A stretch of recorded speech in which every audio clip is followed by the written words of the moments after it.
Hello les amis, nous voici de retour pour un voyage en Amérique du Sud avec la découverte de l'Argentine. Nous avons vraiment regretté de ne pas avoir le matériel de vidéo qu'on a aujourd'hui parce que c'était un voyage fabuleux. Là, on survole Buenos Aires avec une superficie gigantesque avant de poser les roues et de repartir directement pour Iguazú afin de découvrir les magnifiques chutes d'eau de la région. Apparemment, elles sont plus jolies du côté argentin. On n'a pas été voir du côté brésilien, mais c'est ce qu'on entend souvent. En tout cas, on vous laisse découvrir les images.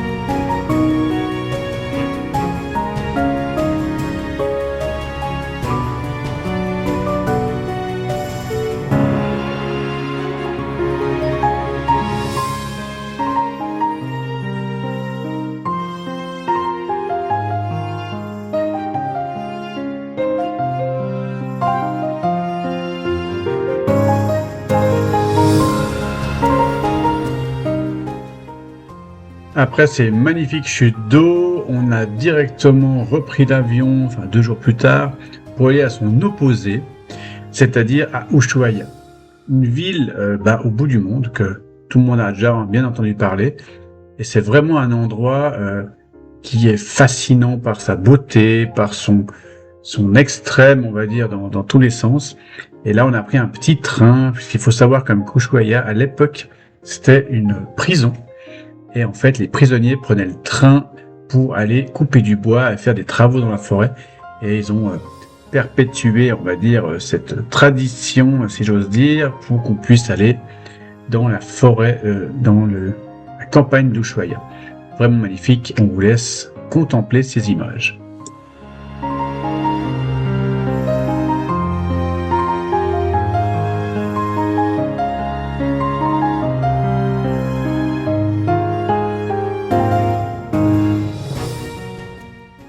Après cette petite balade en train, nous avons pris un bateau pour naviguer sur le canal de Beagle, où nous avons pu voir des îles envahies de taris, de phoques, de loups de mer.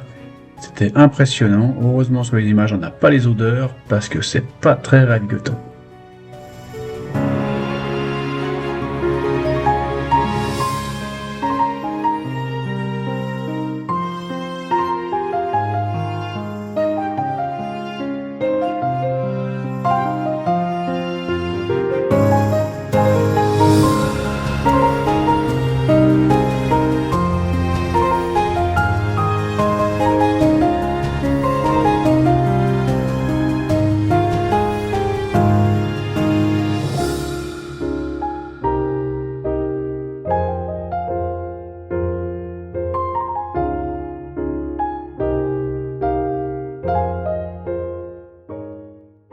Après cette visite d'Ushuaia, nous reprenons l'avion avec une petite tempête de neige pour remonter sur Buenos Aires et ensuite repartir pour Cordoba. Il faut savoir qu'en Argentine, bien souvent, les vols repartent toujours de Buenos Aires. Donc on ne peut pas faire un Ushuaia-Cordoba, on doit toujours passer par Buenos Aires. Donc voilà, Cordoba, où là nous avons loué un véhicule pour continuer nos aventures.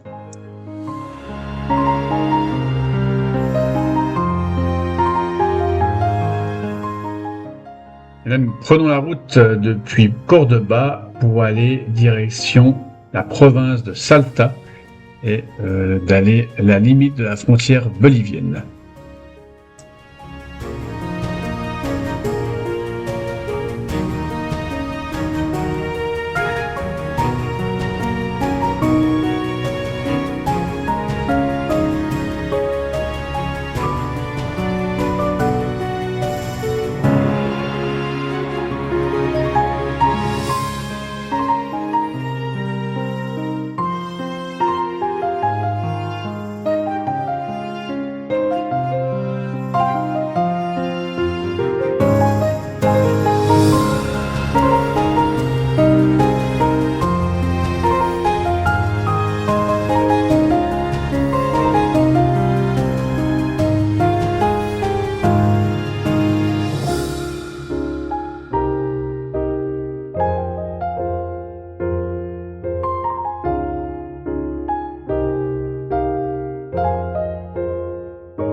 Après ces magnifiques paysages, ces routes et ces pistes, nous arrivons dans la province de Salta et dans la ville du même nom, où nous avons eu la chance de pouvoir admirer des gauchos parader dans la ville. C'était juste sublime.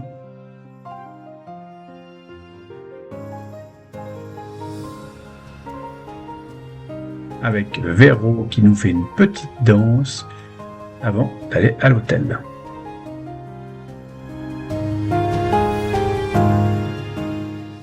Après Purmamarca, nous arrivons à un col à 4000 mètres d'altitude et nous redescendons sur les Salinas Grandes de Juju. Ouais, je reviens avec mon Juju, j'espère que c'est juste.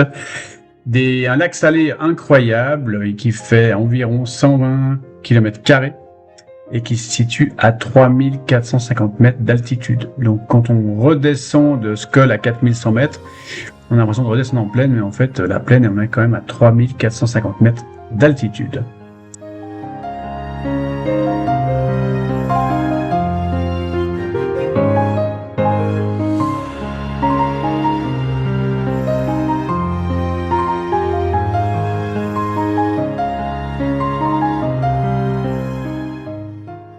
Après avoir admiré ce lac salé, nous redescendons sur Salta avec une petite danse au passage qui était magnifique. Après on est reparti pour Cordoba, on a laissé la voiture, on a repris l'avion pour retourner à Buenos Aires.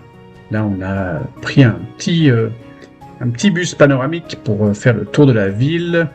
On a regretté de ne pas avoir eu plus de temps parce qu'il y a tellement de choses à voir.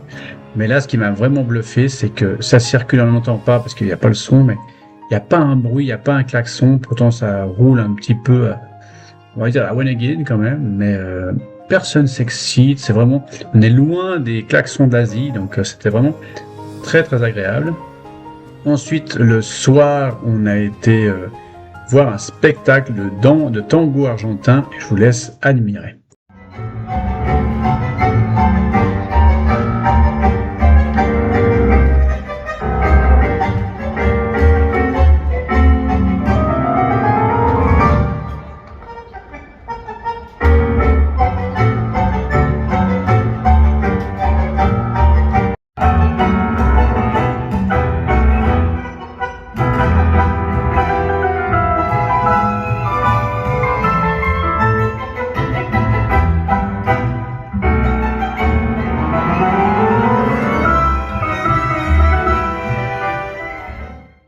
Pour notre dernier jour à Buenos Aires et en Argentine, nous allons visiter la Boca, quartier haut en couleur, magnifique, où Maradona a été recruté apparemment.